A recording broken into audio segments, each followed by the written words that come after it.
On today's episode of the NASM CPT Podcast with me, Rick Richey, I explore, with the help of a special guest, how to go from being a service provider as a personal trainer to being an entrepreneur. That special guest is the IDEA 22 Leadership Award recipient and my colleague and friend, Pete Holman. So in this episode, Pete talks about his inspirations, including martial arts, authors that he reads, and thinkers. And he also takes us on a journey from martial arts to fitness to becoming a physical therapist to creating prototypes for fitness equipment that help solve problems in his gym and in his practice. Then he discusses all types of motivation, so that intrinsic versus extrinsic. And those external drivers like money and maybe prestige are nice, but the internal drivers like mastery, purpose, connection, developing ideas that solve problems linked to things that you're passionate about, those are the ones that are going to take. Make sure that you like, follow, subscribe, and leave a 5-star review. Now, here's the episode from service provider to entrepreneur with my friend Pete Holman. You're listening to the NASM CPT Podcast with Rick Richey, winner of the Sharecare Emmy Award for Social Storytelling and the official podcast of the National Academy of Sports Medicine. Hey, y'all, and welcome to the NASM CPT Podcast. My name is Rick Richey, and today, this is one of my favorite things about doing this podcast and the job that I have and the work that I do with NASM is I get a chance to go to conferences and share my knowledge with other people. But my favorite thing outside of sharing my knowledge with people who are there to absorb is to also learn. And when I go to these conferences, we have some of the best speakers, some of the most interesting educators, and the people that are in this industry really inspire me. And I've had the opportunity to sit in this guy's session and sit at the feet of one of the masters who does such a great job educating and passing along information. But that is far from, I don't know, the smallest of titles that this gentleman has. The fact that I've gone to him and listened to him speak at a conference, and throughout the years, we've become friends. And I gotta say this is an inspiring person, because there are a lot of people out there that want to do things, and they're in the fitness industry and they get these great ideas. Like, I can't wait. I've got this great idea. I'm going to do this thing, and I'm going to create this product, and I'm going to open this facility. And we have all these ideas and we don't really know what to do with them. So we start out as a personal trainer and we get very excited. We get these big ideas and we don't know what to do with them. And so we stay a personal trainer. And after we provide these services for so long, it's either you love it or it's time to move on, because we don't know how to move on within the fitness industry. People fall out of the fitness industry. Well, this guy's figured it out, and I don't know how. I'm here to learn too, y'all. So I'm super happy to introduce my guest today, Pete Holman. What's going on, Pete? Hey, what's going on, Doc? Hey, can I just say, for those of you who are on the podcast, you cannot see this, but the background of Pete's place right now. I mean, he's got the medals, he's got the belts, he's got the Muhammad Ali picture standing over Sonny Liston, signed by Muhammad Ali, or Sonny Liston. I don't know which signature that is. Either one's good, I got to be honest. It's Ali, yeah. Yeah, okay, all right, gotcha. We have that in common, right? Our pugilistic upbringings of martial arts, and that's a great way to forge character. Oh, absolutely. You got that right. I mean, to go along with that, I just told you before we got on, I just bought a signed Everlast shorts by Muhammad Ali. I've got a Tyson signed glove, Conor McGregor signed glove, and then other sports that I just enjoy throughout the years, with Willie Mays baseball, Carmelo Anthony basketball. You know, like I live in this tiny apartment in New York City, and I just dream of the day that I get that house outside of the city that I can put my stuff up in. It's coming. That's what I want. Coming, man. It's coming, brother. Hey, Pete, I love you to death, man. And I absolutely respect you and what you've done in this industry. And I just want you to share a little bit about you, who you are, some of the things that you've done, so that the people have an idea of who I'm having a conversation with? Yeah, so I clinically trained. I'm a physical therapist. I've got a master's of science in physical therapy from Colorado University, and I graduated in '97. So that was a minute ago. I'm also a certified strength and conditioning specialist. That's through the NSCA. But I really got involved in this industry through martial arts of all things. I was working at a health club back in the early '90s, and there was a Taekwondo class. And I would mop the court. It was in a racquetball court, right? We had like 8 racquetball courts. This was back in the day when everybody did racquetball and squash. Now they're all HIIT training centers, which is fine. But right. So I'm mopping this court across from the Taekwondo guys as they trained. It was like a Chinese kung fu movie. And finally, one day after this went on, week after week, the instructor opened the door. He said, "Why don't you put down the mop and come train with us?" No way. And that moment changed my life forever. He didn't just figuratively open up the door to a new type of sport that I had never been introduced to, but he literally opened up the door and said, "Get your butt in here, let's go."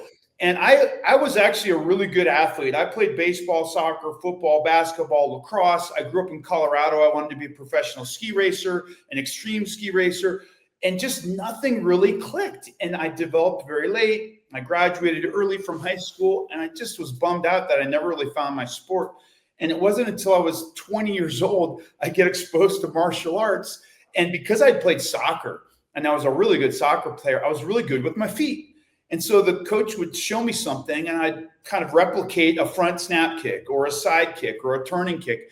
And his jaw was on the floor, and he's like, "How are you doing these kicks? Most people, it takes them 6-9 months to learn this kick." And I said, "Well, when you're used to kicking a soccer ball, running down the field at full speed, and you got to pass coming across the center, it's really challenging." And I was good at that. So anyhow, I just gravitated towards martial arts. And 2 years later, would you believe it? I tested for my black belt. And a year later, I was on the U.S. national Taekwondo team. That's crazy to me. 5 years later, I was the team captain at the World Championships in St. Petersburg, Russia. And it just, to this day, I have to pinch myself. I'm like, what is happening? But the point about martial arts is that because I wanted to be the best on the mat or in the ring at any given day, I just figured out I had to learn about my body. I had to learn how to train, how to strength, how to condition, how to get better agility and mobility and speed and power and effective mass. And so that's what got me interested in personal training and studying. My first certification was from ACE. I was an ACE certified personal trainer, and I learned about plyometrics and all this stuff that helped me on the mat. Now, the downside of martial arts and competing at a high level, as you know, Rick, is you're constantly injured because you're getting kicked in the ribs, and so I started trying to understand physical therapy and rehab medicine. And at one point I had a pretty serious knee injury. I went to a physical therapist, and she was so amazing. And she understood anatomy and biomechanics at a level that I just blew my mind. And I said, "Ooh, I'm pretty deficient in understanding how the body moves and the physiology of the body. I need to take my training to the next level." And that's what inspired me to become a physical therapist. So really, my whole career I owe to martial arts and that one foundational moment when the guy said, "Hey, put the mop down and come train with us." That's brilliant. I'm very similar, man. Like, I don't think I would be in the fitness industry at all if I had not started martial arts. And the fact is, my martial arts teacher was an ACE certified personal trainer. And so he would teach us martial arts, but while he was doing it, he would teach anatomy. He would say, "Okay, this is this muscle, this is that muscle." And so for me, I started when I was 14, which is still kind of a late start for people who are competing these days. I mean, you start at 14, you're behind the curve. You started at 20. So that's a prodigy into itself, brother. I know. A lot of people don't know that. It's just really hard to start late because it's not in your blood. It's not ingrained. A lot of these athletes now, they grow up in a gym with their parents, or whatever training. And my daughter's playing volleyball now at the Division I level, and she started club very late.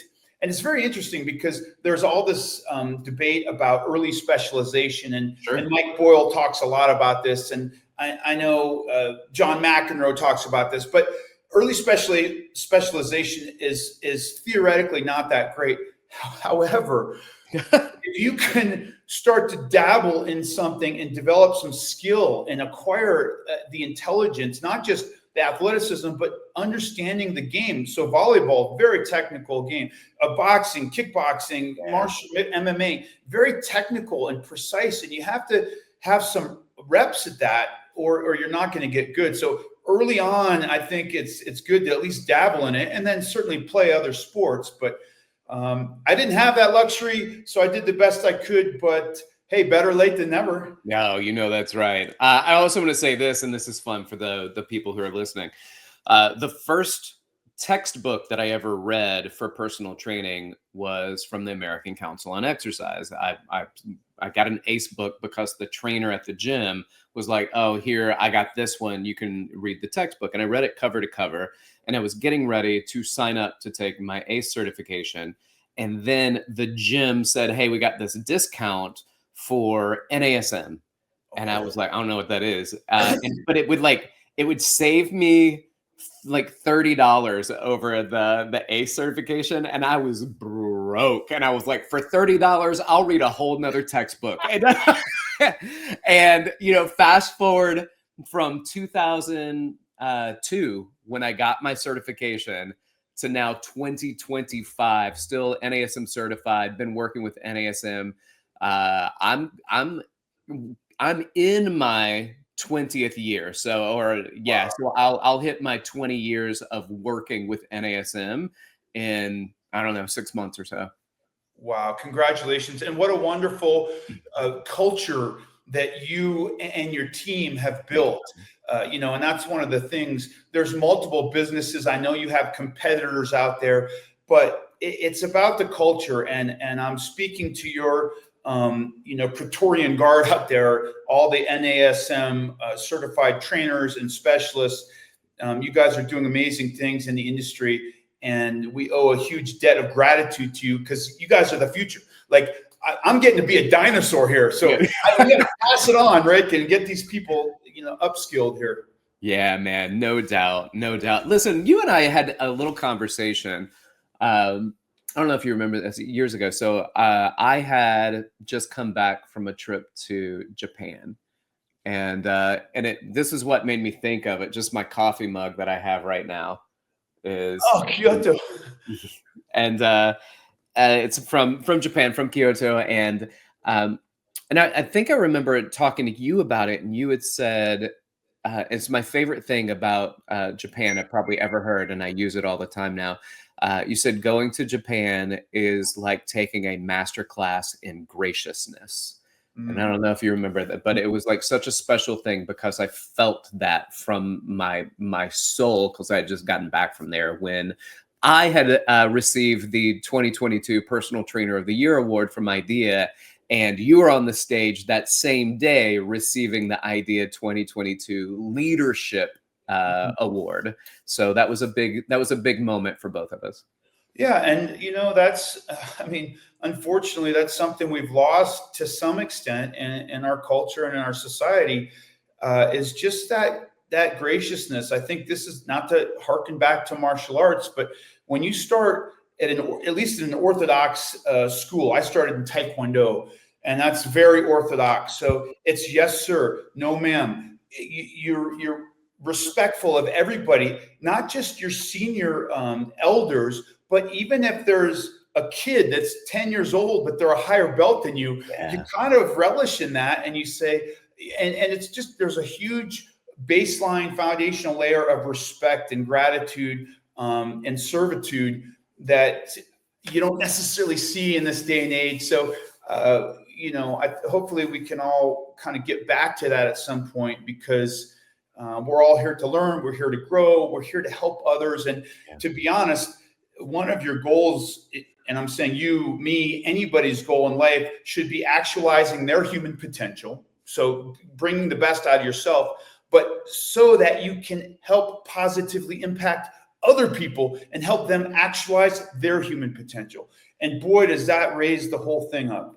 Oh, I feel that very much. Rising tides, right? Rising tides, absolutely. Let's raise all ships. With that being said, I want to shout you out, not just for, you know, the amazing things and the accelerated path through martial arts into some glory that you received there as a competitive martial artist, and on into physical therapy.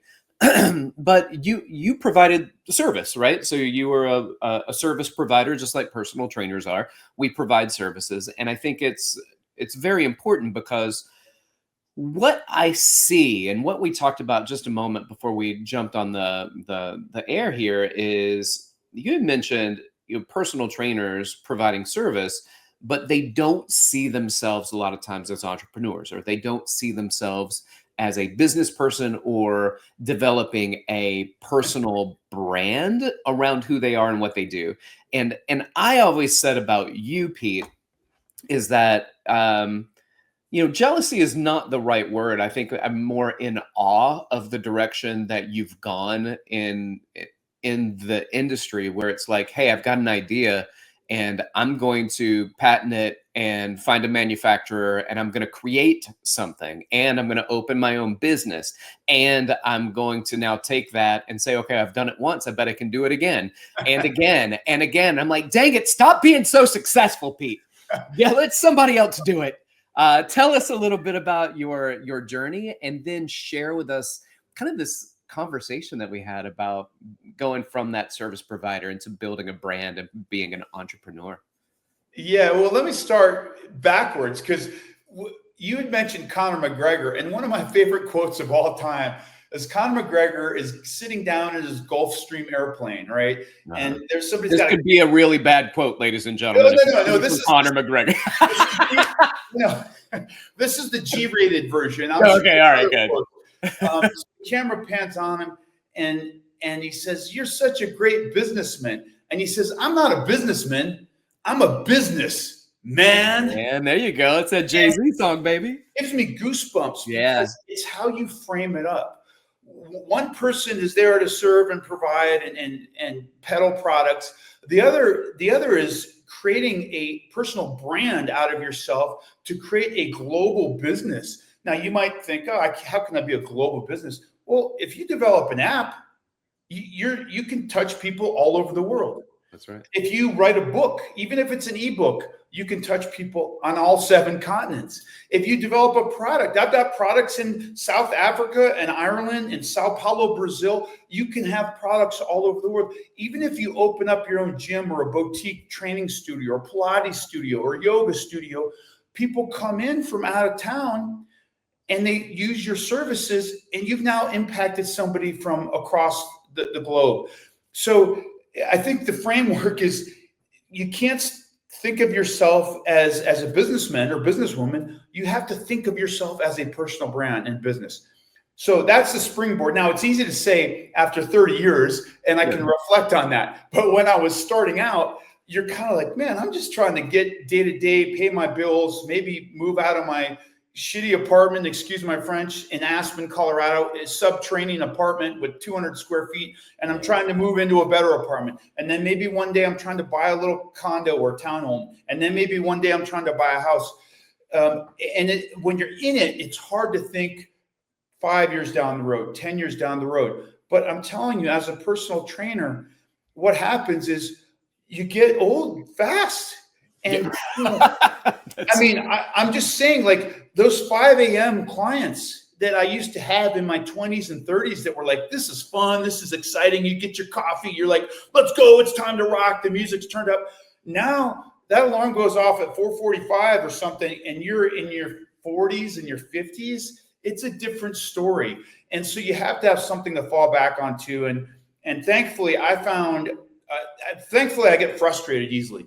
Yeah. And when I get frustrated, I want to create a solution to my frustration, because that seems logical to me, instead of just continually getting frustrated, right? That's the definition of insanity. You just keep doing the same thing.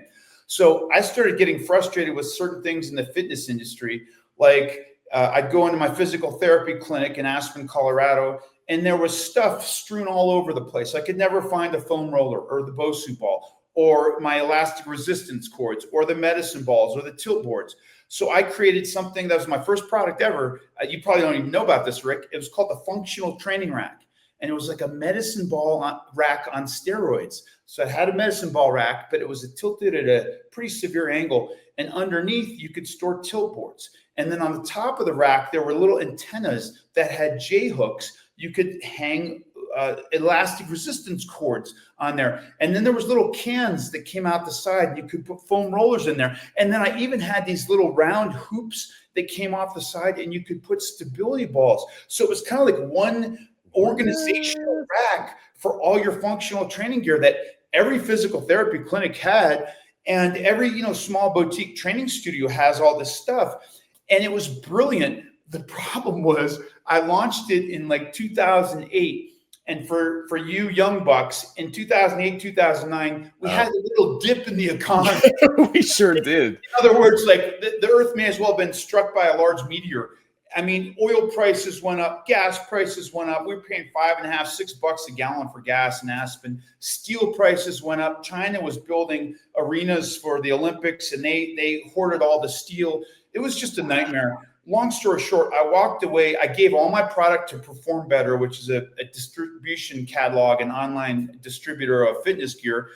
And I just walked away with my tail between my legs. But I learned some valuable lessons. And it was kind of the school of hard knocks. I felt like I had an MBA from Stanford in 2 years of doing a business that literally failed. And granted, I lost, a lot of money at that time for me, but I gained a tremendous amount of knowledge. And then the next product I had was an asymmetrical bar training device, which just keeps iterating itself. And if you guys have ever used a TRX rip trainer or a Golf Forever swing trainer or a Ripcore FX or a Core 10 trainer, that was my invention. That was my attempt at bringing rotational training to personal trainers and sports performance experts and athletes. And asymmetrical bar training was born. And that was back in 2010. And I ended up licensing my original product to TRX.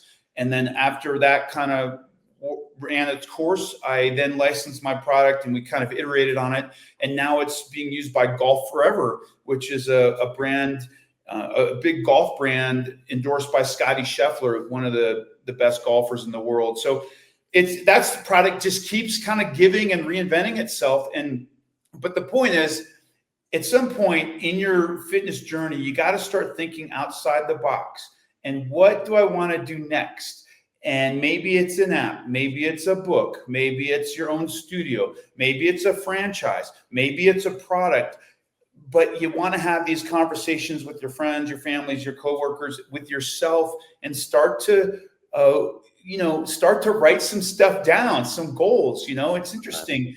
There was some psychologists back in the day, Latham and Locke, I believe their names were, and they did work on productivity. And they said in their findings, you're 11% to 25% more productive when you write your goals down.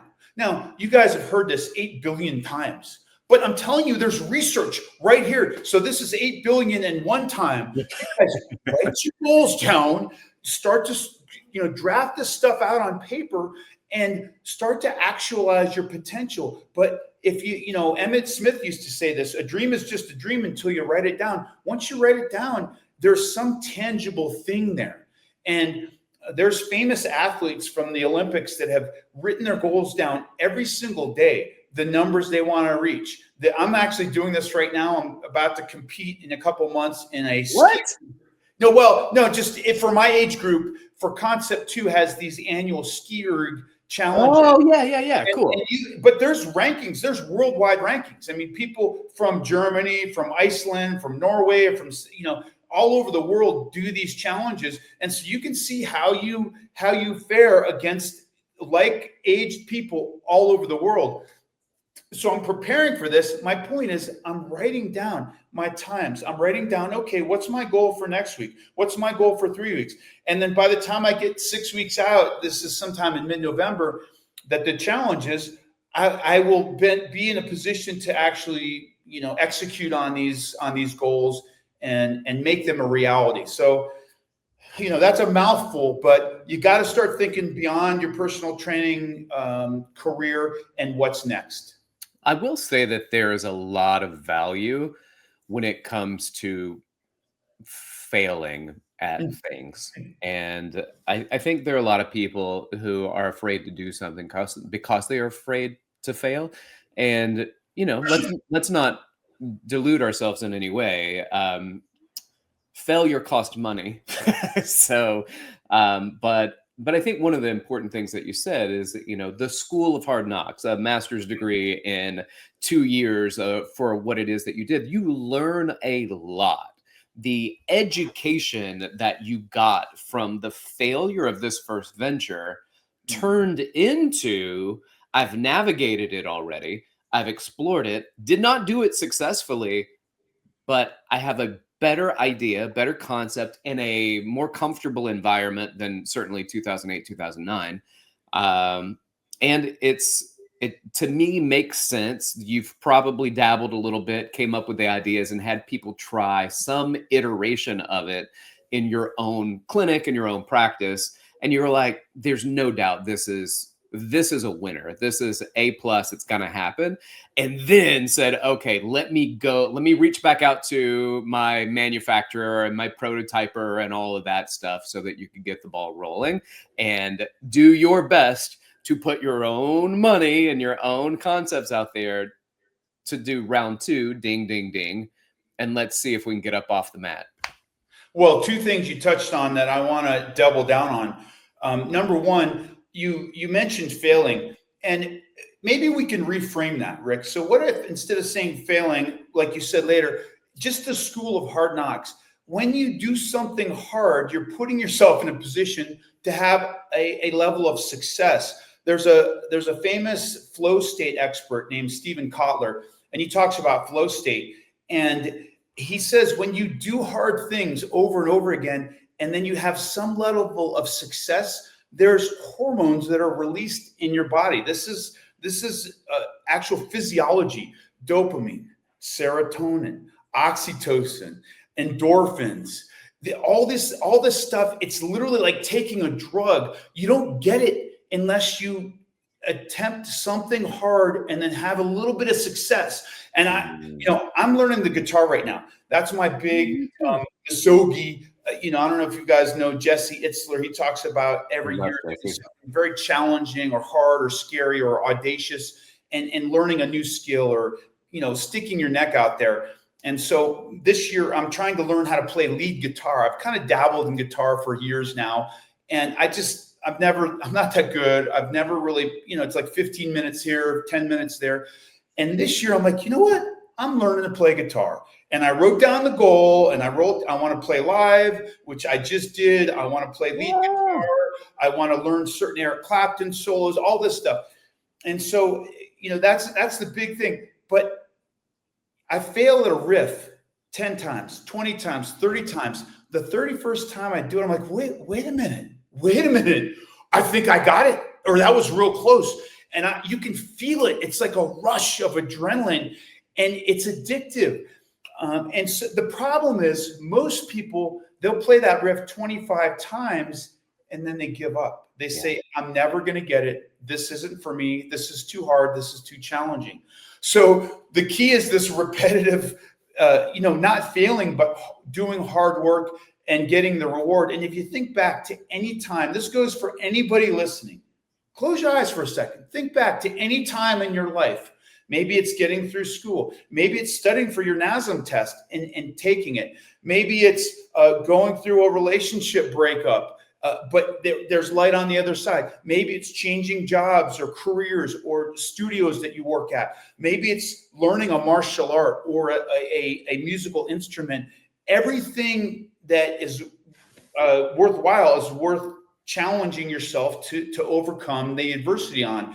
And every time I think back to my martial arts, testing for my black belt, I think to graduating from a master's program in physical therapy, not the sharpest tool in the shed, but I did it somehow. By the way, I was training and competing on the U.S. team while I was in graduate school. Wow. I mean, I'd come back from a tournament, the Pan Am Games in Canada, with 20 stitches over my eyebrow, and I have fun to show up in class with.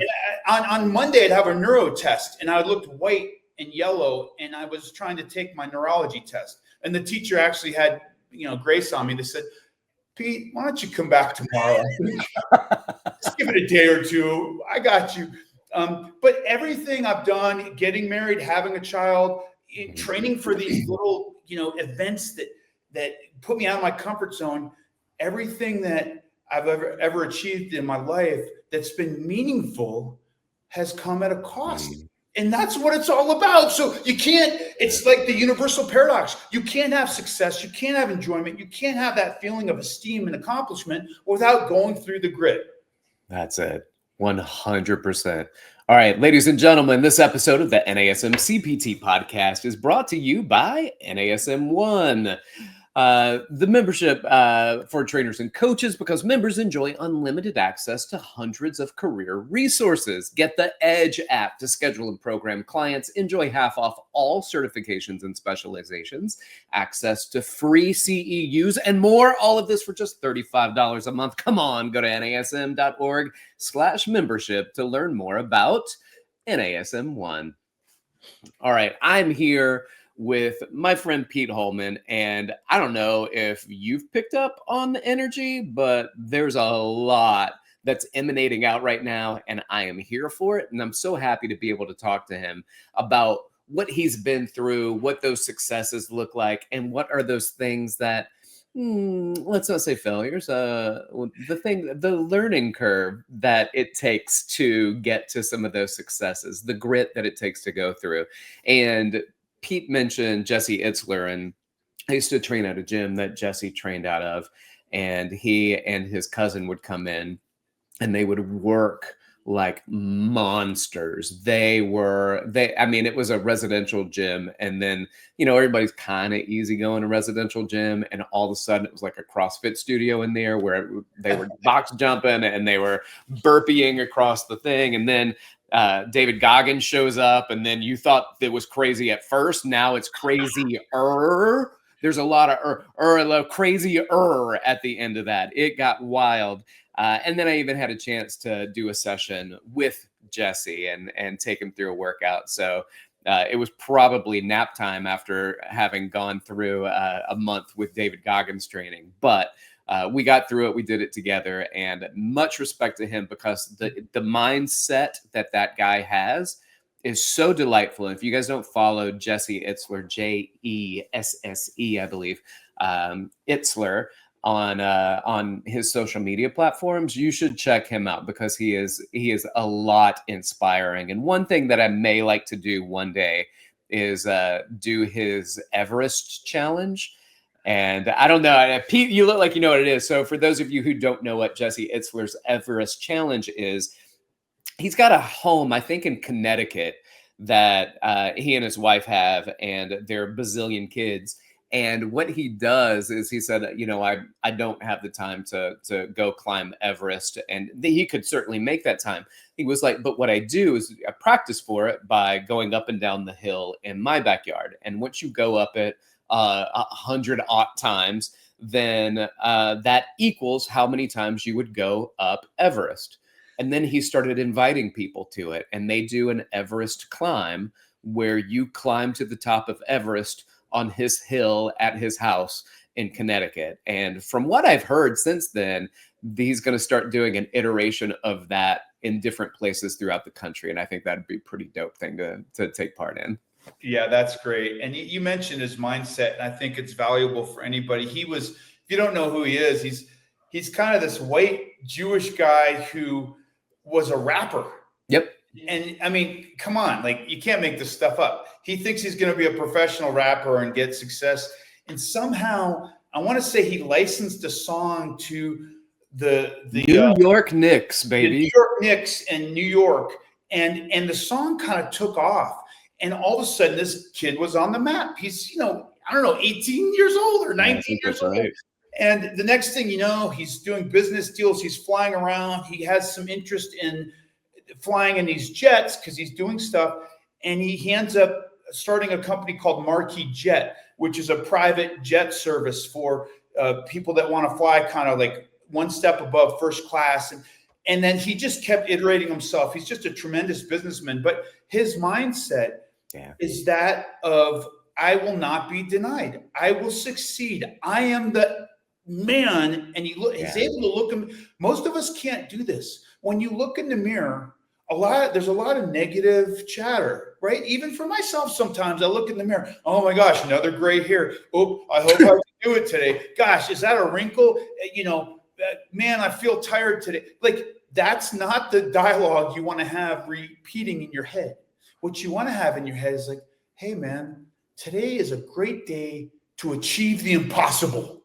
Yeah. Right. I feel exquisite today. Something big's going to happen today. I can't put my finger on it, but I feel the energy. I feel the vibrational sources swirling around me. Today is my day. It is my time. Let's effing go.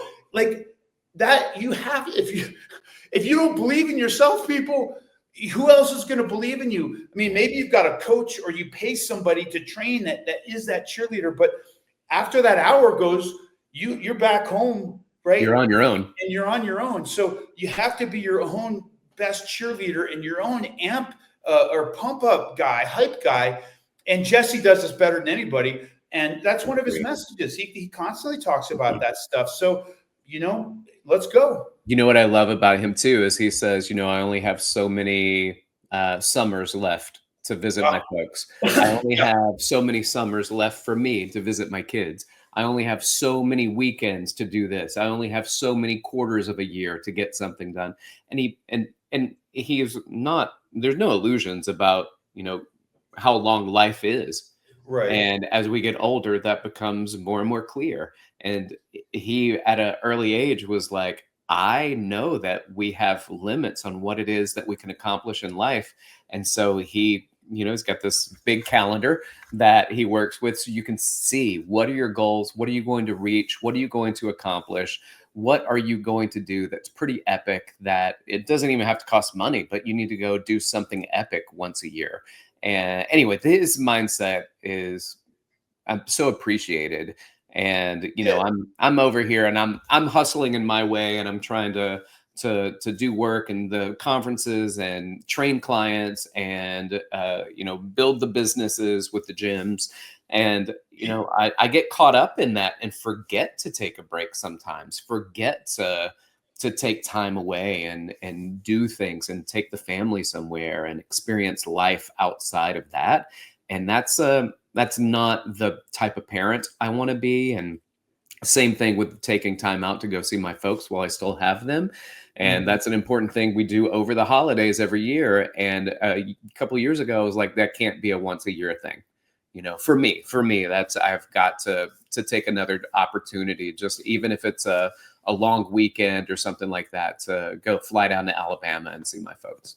Well, and you've touched on something really interesting that I think might be valuable to people out there. There's this illusion that, and a constant talking point, that it's all about balance. Life is about balance. It's all balance. And yes, but guess what? It's really not. Life isn't balanced.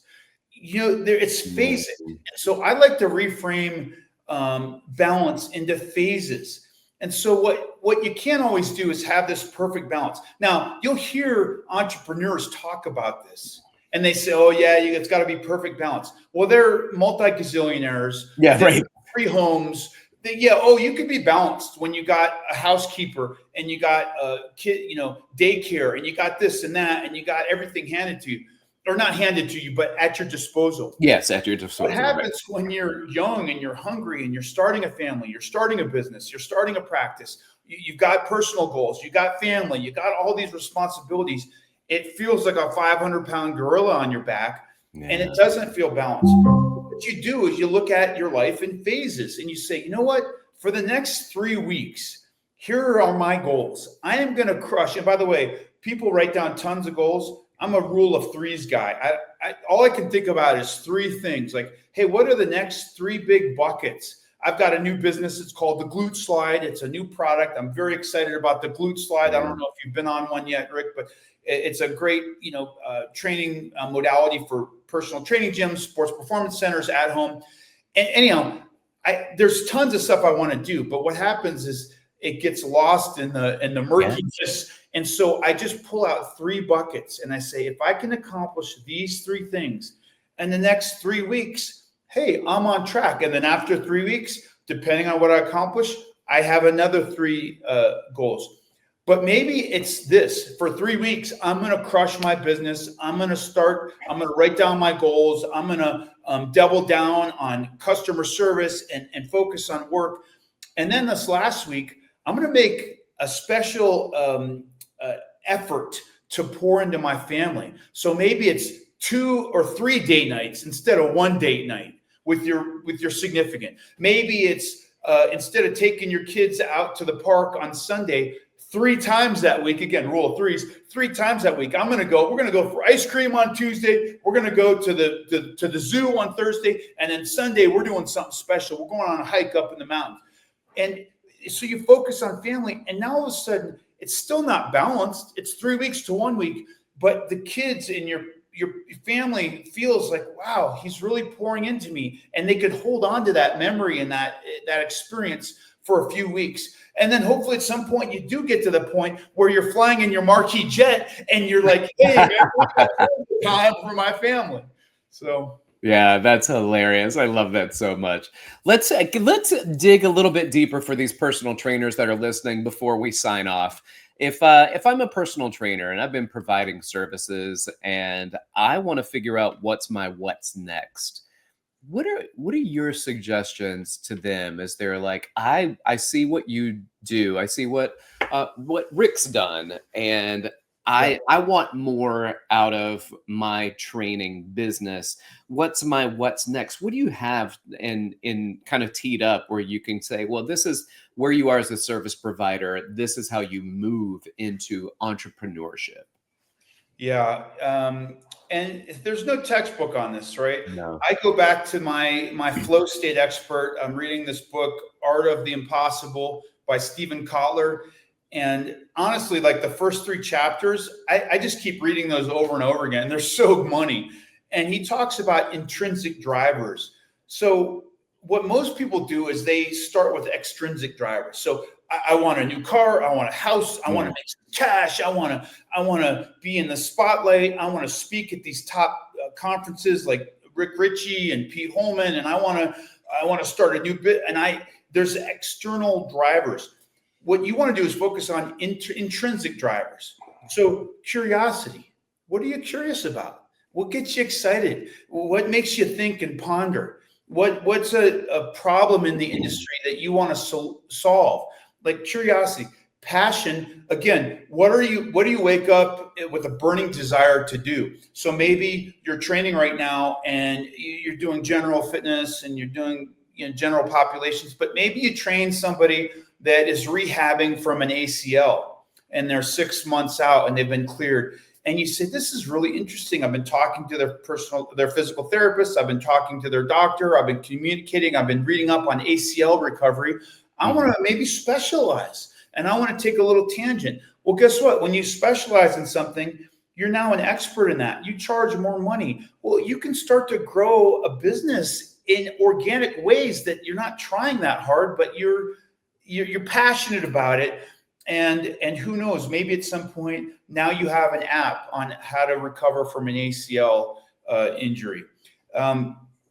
Curiosity, passion, and then purpose. What gives you value in your life? Again, if there's not a value to you in your system, I could go out, I could probably sell washers and dryers, because I'm a pretty decent salesman. But that doesn't give me purpose. That doesn't, to me, embellish anybody's life. You got clean clothes, but it doesn't really.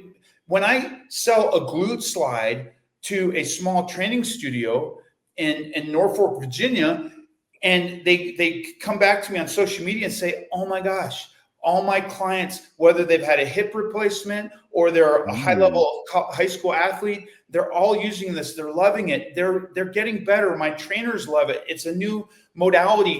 It's made the gym brighter place. It's easier to do my job and run the gym. I can attract more members. That makes me feel my heart full, right? It gives me, you gotta have purpose. And then obviously autonomy, you don't want somebody to be telling you what to do. And a lot of times we'll get that because somebody will ask you, hey, Dr. Rick, what should I be doing? And then, you're trying your best. So you tell them what to do. Well, that's what you think they should do, not what they want to do. There's got to be autonomy. So they have to choose, or maybe their spouse is pushing them into, well, you open up one gym, you really need to open up another gym. And the person's saying, you know what, I'm really into an app right now. I feel like I could kind of spread my wings a little bit more with an app and have some creativity and I can reach more people. You got to be autonomous. And then here's the kicker. So we got curiosity, passion, purpose, autonomy. These are all keys to flow state. Everybody wants to get in flow, whether you're an athlete or you're a business person. Flow state is the key. It's like the Bruce Lee, consciously unconscious, right? You're just reacting, you're responding. You're so good at what you do. The doors seem to open for you. The last of these intrinsic drivers is mastery, self-mastery. And this is what people don't want to do. So they want to open up a gym, a private studio, because they've been training in another studio and they're giving half of their earnings to somebody else, which is fine because that's where you start and that's where you build your clients. And boy, did that business owner give you a sheltered place with all this cool equipment and good music to train at. But now you've been doing that for 5 years. So maybe you want to open up your own gym and now you've been watching and you've got your own model. Well, mastery means I got to now do a profit and loss statement. I got to write a business plan. I got to research all the equipment and literally write down how much is it going to cost for each piece of equipment. I've got to figure out what's my brand going to be. What's my logo going to be? What's my mission and my vision statement? What's the model going to be? What systems am I going to employ in this? Nobody wants to do all the hard work. They just want to have this vision of, oh, wouldn't it be cool to have a gym? I just need to go get an angel investor to give me $250,000 and I'm up and running. It doesn't work like that. You've got to master your environment. And this is why I think most people fail, is because they write down a great concept on a napkin, which is where all mine start. And you mentioned earlier, how does your process work? It starts on a napkin. I just solve a problem. But then you've got a prototype. You have to build. Now, in opening a gym, maybe the prototype is a 3D rendering or a graphic design, or maybe it's a business deck, a business plan that's 20 pages of in depth how the gym's going to look and feel and operate and everything that's going to be in there. You've done this, Rick. You know it's not easy. You think, oh, it's easy. No, it's not. And then you start crunching numbers, and you got to figure out, well, how much do I need to make? What is my base membership? How much do I need to charge the trainers, et cetera, et cetera? All this work is the self-mastery. And if you look at anybody that's had success, this is in Malcolm Gladwell's Tipping Point. He studied the Beatles. And it's a 10,000-hour rule where, the Beatles from 1960 to 1964 played, thousands of gigs at this bar in Hamburg, Germany. And everybody thought the Beatles were this amazing tight band and they were all prodigies. No, they played like 7 hours a night. Yeah, that's right. Yeah, I remember that. People for 4 years straight. And then all of a sudden they had amassed over 10,000 hours of practice time. Now, granted, the first few hundred hours, you think it was awesome? They had probably had some moments, and then they probably had some strings break and, off-key tones, and I played the wrong chord and the timing was off. But boy, you start to get that 7, 8, 9, 10,000 hour mark. All of a sudden, man, they're tight. They've mastered their craft. And in order to have flow, in order to launch a business, in order to be a high-level athlete, in order to be successful at anything, you got to have these intrinsic drivers, and the final one is self-mastery. And that's the hard stuff that nobody wants to do. But I believe in you. You can do it. I love it. I feel like there was a lot of Ryan and DJ self-determination theory built into that. Some Daniel Pink, who talks about this and mastery and relatedness and competency and autonomy and purpose. These are incredibly valuable concepts, and I have so much gratitude for you for taking time out of your day to share with me and the audience here to inspire and to light a fire underneath us, certainly underneath me, to be like, I can probably do more. I can probably amp up a little bit and get some work done. So before we sign off, Pete, can you let people know where they can find you, where they can find any of the products that you have? You have a website, like share that. Let's see if you can even get some business out of this. Yeah. So, and if you need to contact me, by the way, I love helping people that are up and comers, but I might ask some stuff of you. So find me on Instagram at Pete Holman 1, the number 1, HOLMAN, Pete Holman 1 on Instagram. I think that's my Twitter account also. I'm also on Facebook at Pete Holman 1, and then also on LinkedIn. But my website is PH1, the number 1 performance.com, ph1performance.com. And you can kind of learn a little bit more about me. And I've got all my products up there: the Nautilus Glute Drive, the Glute Slide, the Golf Forever Swing Trainer, the Escape Barrel. It's all up there. You can check it out, and feel free to reach out with any questions, comments, or concerns. My man, dude, thank you so much for spending time with me. And if for those of you listening who made it to the end of this episode, because it is a little bit longer than we usually go, but how could you not keep going when you got somebody as inspiring as Pete talking to you on the other end? I hope that you got out of this some inspiration, and it helps to give a little bit of drive. We go from being that service provider to the what's next. What else is out there for me? And we didn't just talk about that. We talked about who are some inspiring people that guide and develop the way that we think, and the mindset that helps to push you into that business owner, that brand person, that person who thinks about life and the way that we can develop our business that fits into our life. These kind of things matter, and somebody like Pete is here to inspire us to do those. So thank you. A shout out to him. Shout out to you. If you enjoyed the episode, please like, subscribe, share with your fitness friends and family, and leave a review. Those things really help people find the podcast, and the more people find us, then the more we're able to provide the content. You want to reach out to me, you can do so on Instagram. You can hook me up, dr.rickrichey, or you can email me, rick.richey@nasm.org. Y'all keep inspiring people to fitness. Thanks for listening. This is the NASM CPT Podcast.